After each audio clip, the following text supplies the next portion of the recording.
बोल. मला काय सांगाल की तुम्ही फायनल मांडलेली आमदार चषकाची काय भावना व्यक्त कराल? भावना आमच्या अशा आहेत की आमदार चषक करावे गावात झाला, त्याबद्दल आम्ही आमच्या करावे ग्रामस्थांकडून त्यांचं अभिनंदन करतो मॅडमांचं. आणि एवढी मोठी स्पर्धा आम्हाला खेळायला आणि नवीन नवीन पोरांना यंग टॅलेंटला पुढे येण्याची संधी मिळालेली आहे, त्याच्याबद्दल आम्ही त्यांचा आभार मानतो. जनरेशनसाठी चांगली गोष्ट आहे की चांगल्या फॅसिलिटीज मिळणं, खेळाडूंना चांगला ग्राउंड मिळणं, चांगल्या आउटफील्ड मिळणं, फ्लडलाईट्समध्ये खेळणं हे खूप भाग्य मिळेल. सगळ्या खेळाडूंना इथे संधी चांगली मिळेल खेळण्याची. त्यांनी आम्हाला खेळायची संधी दिली आणि आमच्या गावातल्या 3 टीम त्यांनी घेतल्या होत्या आणि एवढा 24 संघांमध्ये आमच्या 3ही टीमला त्यांनी दिले, त्याबद्दल आम्ही त्यांचा आभार मानतो. अलाहाबादप्रमाणे यावर्षी सुद्धा आमच्या सगळ्या मुलांनी आमदार चषक इथे आयोजन केलं होतं आणि त्या चषकाच्या माध्यमातून अनेक खेळाडूंना आज हे व्यासपीठ खेळण्यासाठी मिळालेलं आहे. कारण ही जी मॅच होत असते ही मोठ्या प्रमाणात आहे आणि मुलं खेळणारी लहान असतात.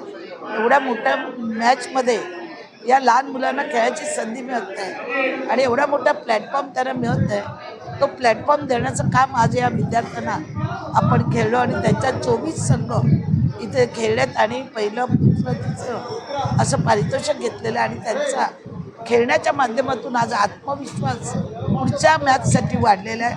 आणि पुढची 5 लाखाचं जे प्राईज आहे ते आम्ही कसं संपादन करू त्यासाठी त्यांची प्रॅक्टिस सुरू झाली.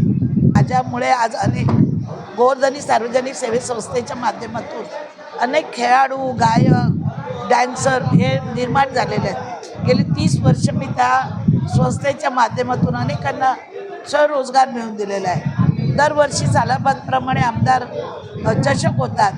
जवळजवळ आता 24 टीमनी भाग घेतला.